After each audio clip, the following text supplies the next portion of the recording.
Hi friends, thank you so much for joining me today. I hope you all are doing well. Today we are going to be looking at the case of Nikki Allan. She was a 7-year-old girl who was selfishly taken away from her family and murdered in Sunderland in the UK. And this case has recently gotten some traction and a lot of people talking about it online because it's finally solved after all these years. It's been a cold case almost 30 years, or a little bit over 30 years rather.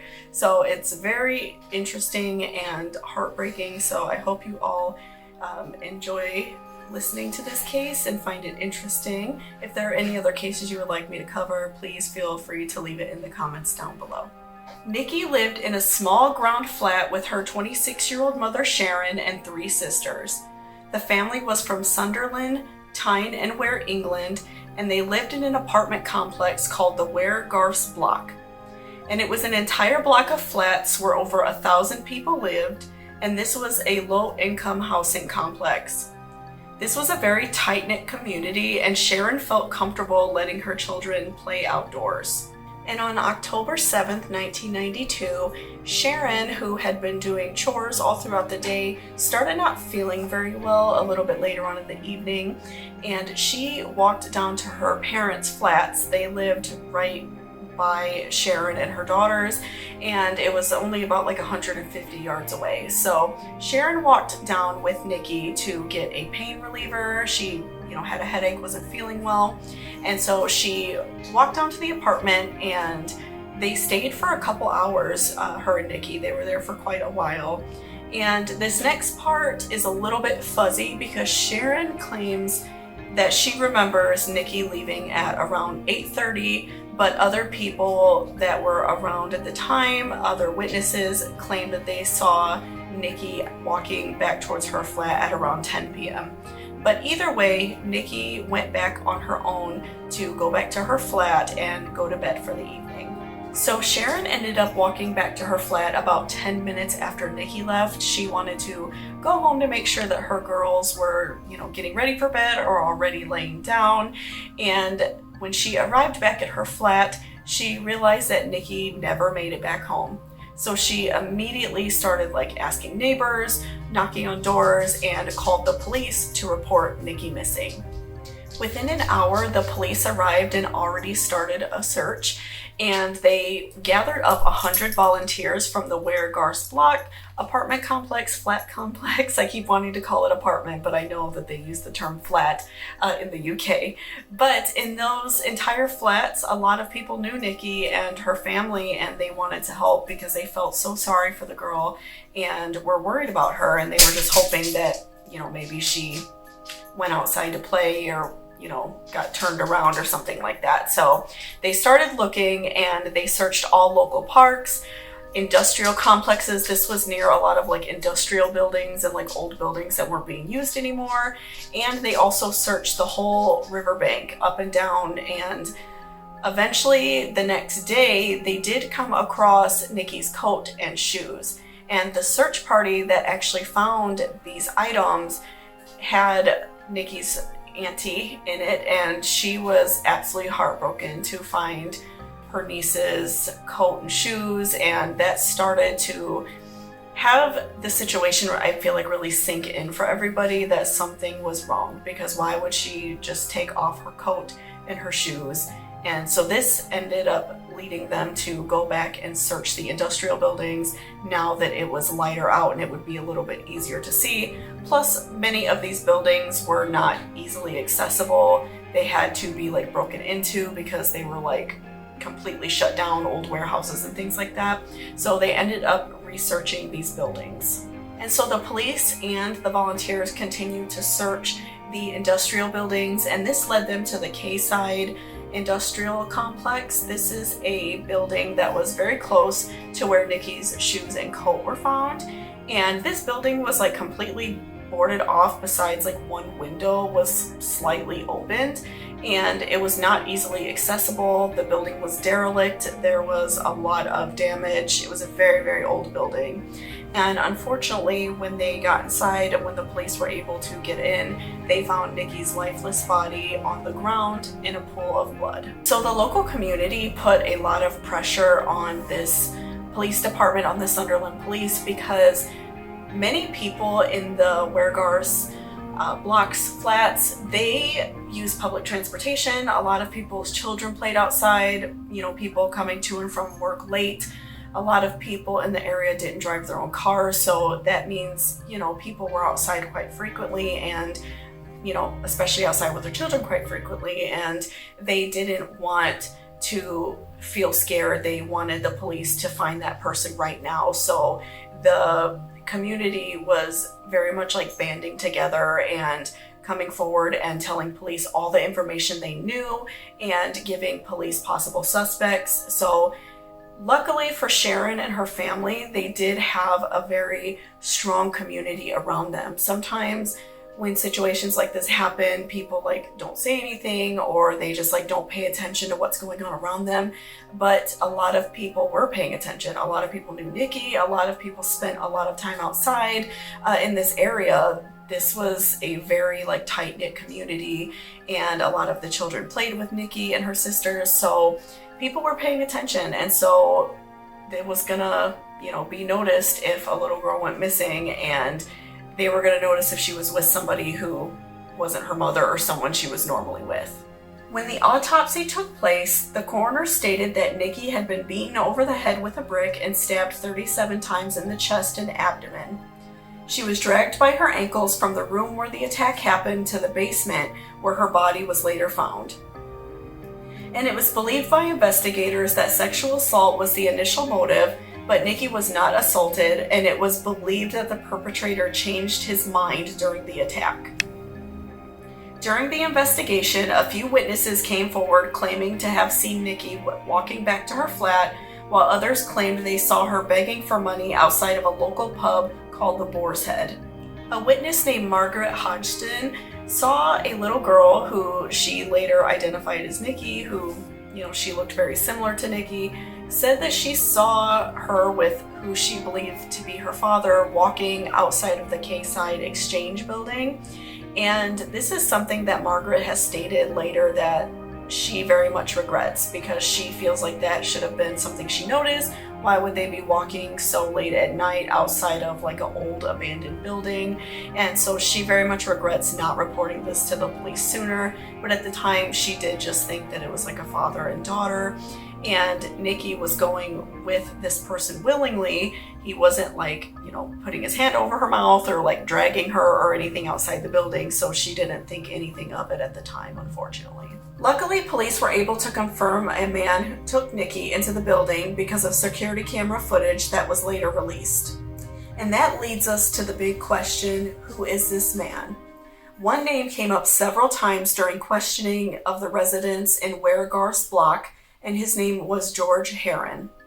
George recently moved into a flat with his sister in the Garst block, and he was 24 years old. Witnesses claim they saw George stand outside the Quayside Exchange building quite frequently after Nikki was murdered. And remember, there was a theory in the very beginning of the investigation that Nikki was outside of the Boar's Head pub begging for money. Nikki was seen outside of there potentially, and she was trying to get money for candy, which it was very late at night, so I don't know if that really happened. I don't believe that. I just think that she was taken from her building, tricked to come outside. But many witnesses from the pub that also said they saw Nikki there also claimed that George was at the pub as well, and he was buying snacks that Nikki liked, that he was buying these cheese and onion chips that she used to like to snack on. And many people claimed that they saw him at the pub that night as well.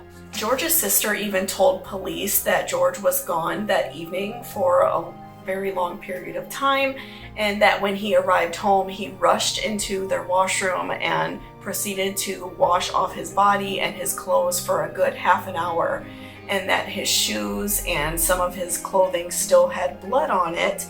So she, reported him to the police as well, because she knew that a child was missing and that there was blood all over her brother.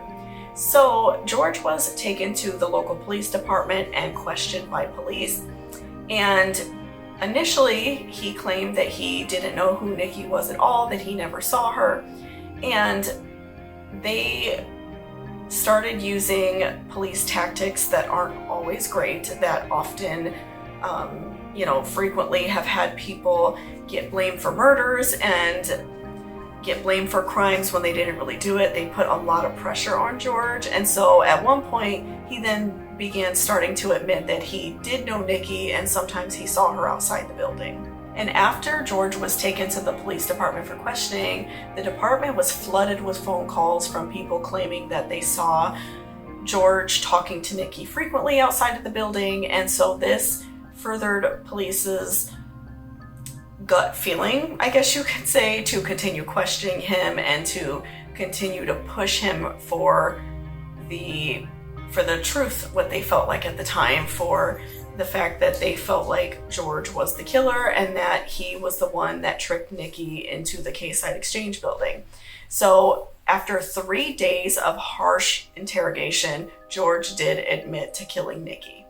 So of course, when people are suspects in murders, and especially if they are the ones who did it, of course they're not going to admit it often. Like sometimes we get people that do, but a lot of times they don't. And so I understand why the police do have to be somewhat harsh and have to be kind of like, no like funny business type of thing. But also I do think that there are tactics that they do that are not right.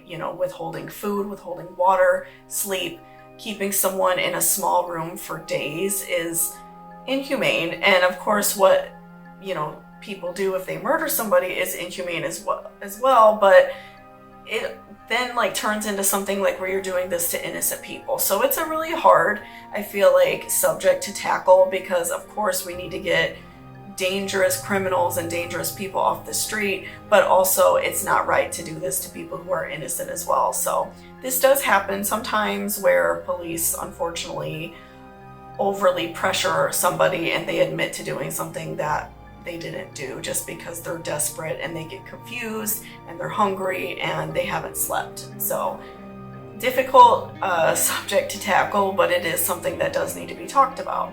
George's trial ended up taking place in Leeds because it was believed that he would not receive a fair trial in Sunderland. George was even attacked by someone in court, but the man was restrained by police and the crowds were violent outside of the court when George was transferred from the jail to the courthouse. George was attacked also while he was in prison, and that led to him having a large laceration on his face. The trial took place in October 1993, and while much of the evidence towards George was circumstantial, George's confession was enough for many people, and the investigators were confident that George would be convicted. The judge had issues with the interviews police conducted with George, and 7 out of the 12 tapes could not be used due to the police's bad behavior, and the judge believed police disturbed the evidence as well. The judge also had issues with the fact that the witnesses who provided police with enough information for police sketch artists to work up an image of a man who looked just like George, the witnesses could not pick George out of a lineup. The last issue the judge spoke of in court was that originally George's brother-in-law told police that George was gone the evening of Nikki's murder. He was also arrested and held for 5 days in prison because police believed that he was an accomplice. He later stated in court police told him that he would be released from prison if he would testify against George. He cleared up his story by stating that George was home that night. And after about 6 weeks, George was acquitted of Nikki's murder. And I feel really bad for Nikki's mother, Sharon, because when the verdict was told to the court, she did pass out. And I do feel like in her heart, she really did feel like George was the one who murdered her daughter. So this must have been so hard for the family, but at the time there just wasn't enough evidence to convict George, and there wasn't enough that the police did because they again disturbed evidence. They were overly harsh with him in the interviews. So because of all that, George was not convicted, and this case went cold for over 30 years. George was moved out of Sunderland and given a new identity because of the threats he was receiving. But a year later, Sharon sued George for battery that led to Nikki's death. George did not contest, and Sharon won 7,000 pounds, but she never received the money because George's new identity allowed him to not be found. Sharon and her family suffered for many years after Nikki's death and after the trial. People often blame Sharon for being a neglectful mother and not caring about her children and just letting them do whatever they wanted, but she felt safe in this community, and she knew a lot of people that lived in the community. Her parents were right close by, and so she felt safe allowing her children to play outside.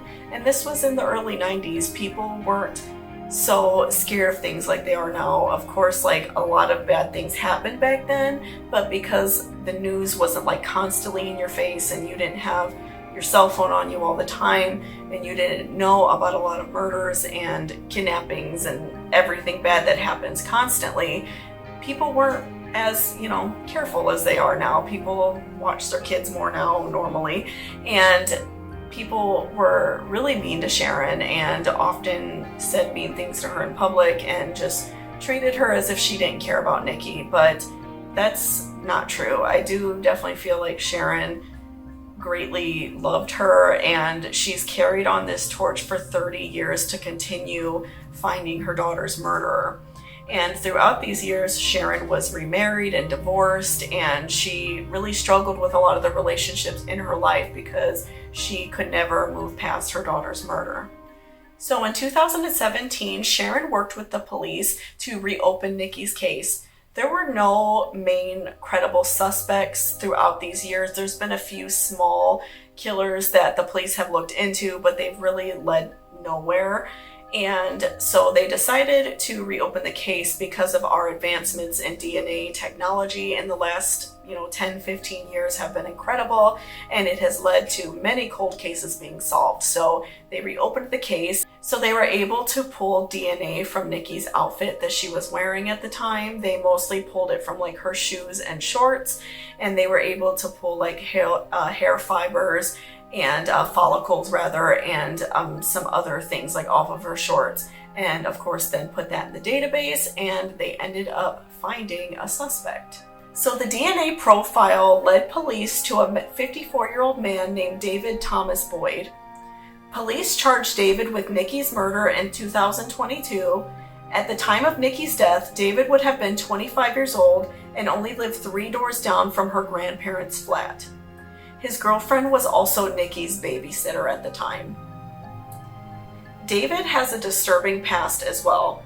He was arrested in 1986 for approaching 4 children and asking for a kiss, and again in 1999 he sexually assaulted a 14-year-old girl. David was never a suspect in Nikki's murder. He was questioned fairly early on in the investigation, but because George's name continually came up fairly early in the investigation, he was convicted rather quickly and arrested right away. So not many other people were questioned besides him, besides like those initial questions of like, did you see anything? Do you know Nikki? Things like that. But David was never like seriously questioned by police, like never taken to the police department or anything. And he also, which this is like so wild to me, besides the fact that his girlfriend was Nikki's babysitter, David gave a statement at George's court date stating that that night he saw Nikki with George. So David all these years was able to fade into the background after he did something horrible and basically like hide out all these years while George took the heat for this, and Nikki's family suffered by not knowing what happened to their daughter and losing their young daughter. So he was able to kind of like disappear and just kind of fade out into the sidelines and kind of just watch all this from the side, which is just so bizarre to me and sad that he was never taken very seriously. But he wasn't like a major person in Nikki's life, and he probably saw her sometimes, considering he lived right by the grandparents' flat and that his girlfriend was a babysitter. But I'm assuming she didn't know him well enough to like look at him as a suspect. The family wouldn't have thought, well, David's kind of a weird guy. He was kind of just like somebody in the background. So I just find that so incredibly sad and bizarre that he gave a statement at the court. And at David's trial, police stated that David forced Nikki through a 6-foot boarded window, which was the only opening in the building. He discovered this window by taking a 12-year-old boy there a few days prior to scope out the building, and he told the young boy that he wanted to look at pigeons. Once David and Nikki were inside the building, he hit her with a brick on the back of her head and proceeded to stab her 37 times. So of course David denied murdering Nikki, and he claimed that he often would stand on his flat's balcony while he was smoking or just hanging out outside, and he would spit over the edge, and that at some point Nikki may have been below playing with friends or just outside, and that some of his spit could have gotten on her coat. But luckily investigators were able to come right back and say the spit was not found on her coat, and that the DNA was not found on her coat at all from you. It was found on her shorts and shoes. So the fact that spit going through her coat and landing on shorts most likely didn't happen. So luckily they were able to refute that right away, because I do know that they could have possibly used that if people could testify to him being the type of person to stand out there and maybe smoke frequently or spit over the edge, which is disgusting, but it's something he claimed to do. So luckily he wasn't able to use that as an excuse. So on May 12th, 2023, just a couple weeks ago before I record this video, David Boyd was sentenced to 29 years in prison at minimum, and this was after the jury deliberated for only about 2.5 hours. And I'm so thankful that David was convicted of this murder, because he is so awful and a terrible person, and he got to live his life for an additional 30 years while Nikki didn't. She would have been in her late 30s by this point. She would have, grown up to be a woman and potentially had her own family or her own career or just her own life in general. And it's just so sad that he took that away from her. And I'm very happy that DNA was able to help us with that. So I'm very thankful that in general we have, this technology that we're able to get these people after so many years. And because he's serving 29 years in prison, bare minimum, he's going to be really old if he gets out. He's going to be 84, 85 years old. And so what kind of life is that if he doesn't pass away before then? Because it is pretty old. So I'm very thankful for that. And I feel so bad for Sharon and her daughters and everyone in Nikki's family. That's so terrible, but I'm happy that they finally are able to get some justice and Nikki is finally able to rest. And I also feel bad for George. I mean, I feel like he was wrapped up in something, and it was this whirlwind, thing, just like I brought up the West Memphis 3. It's sometimes when a small town believes it was this one person, that person doesn't have a chance. And I feel really bad for him. I'm sure his life was really hard after this. I'm quite sure people recognized him despite him changing his name. And, I do feel bad, even though I do feel worse, and I do feel like Nikki definitely deserves the spotlight in this because it's absolutely terrible what happened to her. But I also do feel bad for George because his life was probably really hard after this, I would imagine. So, I feel like this case is just so sad and absolutely heartbreaking. How could you do this to a child and go and lie about it for all these years and lie in court and just continue to go about your life? So I just feel really sad after reading this, after hearing about this case and reading and just hearing so many things about it, because I never heard about this previously until he was convicted. I saw articles popping up and it was just terrible. So I'm very thankful that Nikki is able finally to rest and that her family is able to receive some justice, because this was an absolutely terrible situation they went through. So thank you so much, guys, for watching this video. I hope that you found it informative or helpful. Again, if there's any cases you want me to cover, please leave it in the comments below. And I hope you all have a great day and stay safe out there. Bye-bye.